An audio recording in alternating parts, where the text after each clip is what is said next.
Liquor స్కామ్లో court తీర్పు రావాల్సింది.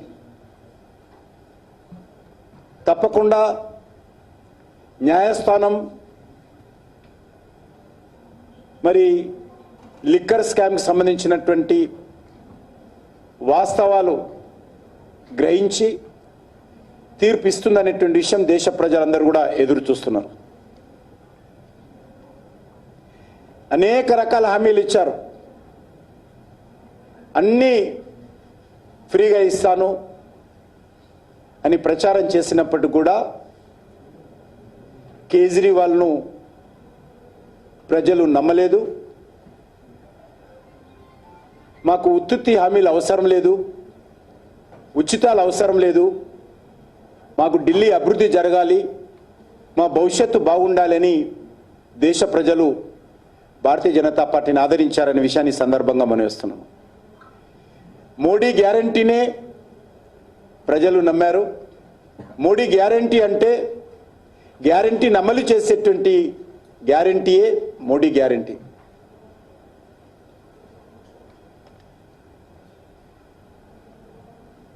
ఎంత దిగజారాడంటే దేశంలో అధికారంలో ఉన్నటువంటి పార్టీ ఢిల్లీలో ఎన్నికల్లో హర్యానా రాష్ట్ర ప్రభుత్వము బీజేపీ యమునా నదిలో విషం కలిపింది అని చెప్పి నీచ స్థాయికి దిగజారి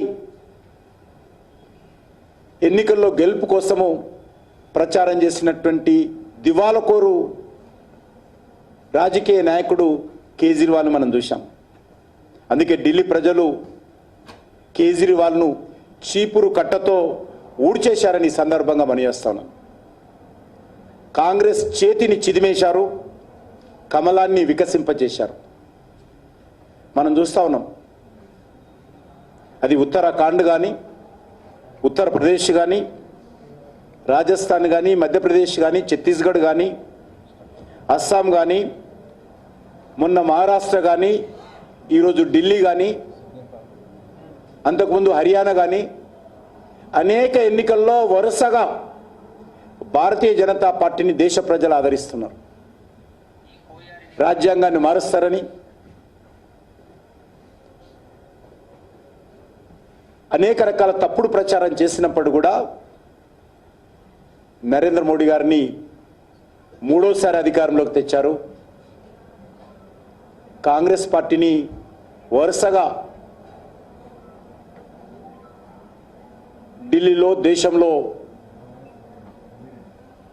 ఓటమి హ్యాట్రిక్ని ఇచ్చారు.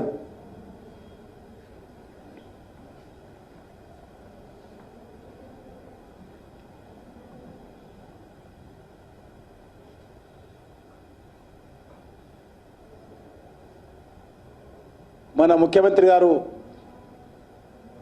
మహారాష్ట్రకి వెళ్ళాడు. తెలంగాణను అభివృద్ధి చేస్తున్నాను అని చెప్పి మహారాష్ట్ర పత్రికల్లో ఫ్రంట్ పేజ్ అడ్వర్టైజ్మెంట్స్ ఇచ్చాడు. కానీ కాంగ్రెస్ పార్టీకి, రాహుల్ గాంధీ నాయకత్వంలోని కాంగ్రెస్ ఫ్రంట్కు మరి ఏ రకంగా మహారాష్ట్రలో ఓడించి అద్భుతమైనటువంటి మెజార్టీ, గతంలో ఎన్నడూ లేనటువంటి 1962లో కాంగ్రెస్ పార్టీకి వచ్చింది అన్ని సీట్లు. ఈరోజు నరేంద్ర మోడీ గారి నాయకత్వంలో ఉన్నటువంటి భారతీయ జనతా పార్టీ ఎన్డీఏ భాగస్వామ్య పార్టీలకు మహారాష్ట్రలో గెలుపునిచ్చారు. ఢిల్లీకి వెళ్ళి ప్రచారం చేశాడు. మహారాష్ట్రలో 16 సీట్లు వస్తే ఢిల్లీలో కాంగ్రెస్ పార్టీకి గుండు సున్నా.